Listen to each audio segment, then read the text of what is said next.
They underestimated him. They thought he was a nobody, but minutes later they realized their biggest mistake. A bank employee refused to serve a man simply because of his appearance. They thought he wasn't worthy of having that much money, but when he pulled out one document, the entire room fell silent. What happened next will leave you speechless. Watch until the end to see how arrogance turns in real regret and how one simple sentence can change everything. It was a regular afternoon at a major downtown bank. Everything was running as usual until a well-dressed black man walked in with confident strides. He wore a tailored suit of luxury watch and carried a sleek black briefcase. As he approached the teller, a female employee barely glanced at him before putting on a cold expression. "Sir, how can I help you?" she asked, her tone sharp. The man smiled politely and handed her a withdrawal slip. "I'd like to withdraw my money," but the moment she saw the amount, $1,500,000 cash, her face changed. She looked at him with suspicion. "Sir, are you sure this amount is correct from your account?" The man remained calm. "Yes, can you process it?" Instead of proceeding, the teller leaned toward her colleague and whispered. Moments later, a sharply dressed man arrived. The bank manager. He gave the man a quick once-over before speaking in an arrogant tone. "So we can't process such a large transaction without further verification." The man raised an eyebrow.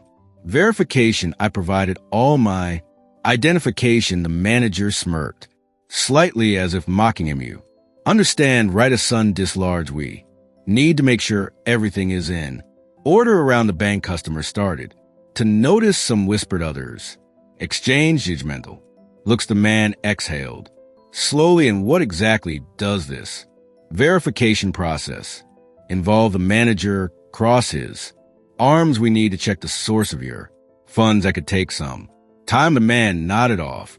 Then he decided to test something. "Tell me, does this procedure apply to all customers?" The manager hesitated for a second and pointed toward a white man at another teller's counter. "You see that gentleman? He just withdrew $200,000. We verified him as well." The man nodded. "All right, then let's check." He calmly walked over to the other teller. "Excuse me," said, "I just want to confirm, did this gentleman go through the same verification process I'm experiencing right now?" The teller froze. Her eyes darted to the manager. For a split second, a look of panic crossed her face. "No, sir, his transaction was processed immediately because his account met the requirements."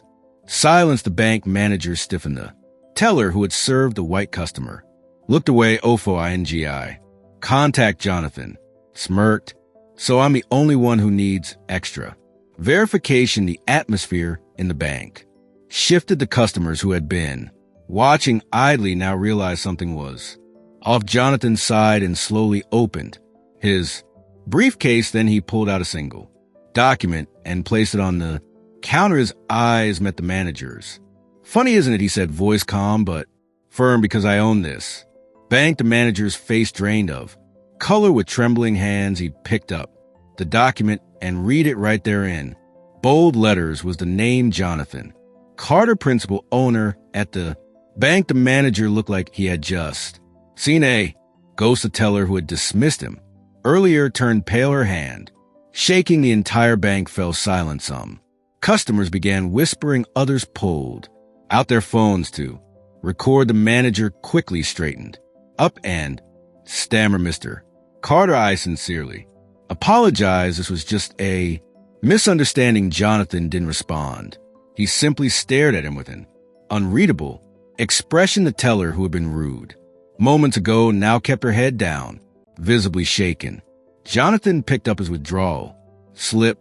"So, do I still need additional verification to access my own money?" The manager swallowed hard. "No, Mr. Carter will process it right away." Now their arrogance had turned into sheer panic as Jonathan waited for his transaction. He looked around. Customers stared at him in shock, some in admiration, others in shame. Someone whispered, "So he owns The bank, I thought he was just another. Businessman, the same people who had judged him moments ago were now. Silent Jonathan took a deep breath and spoke. Calmly, you know this isn't the first time this has happened to me. Everyone listened years ago before I owned this bank. I was denied the chance of opening account. They said I wasn't credible. Enough silence. But look at me now. I'm standing here as the owner of this institution. And today, you reminded me of something. Important people still judge others based on their appearance. The manager and the tellers lower their heads in shame after the transaction was complete.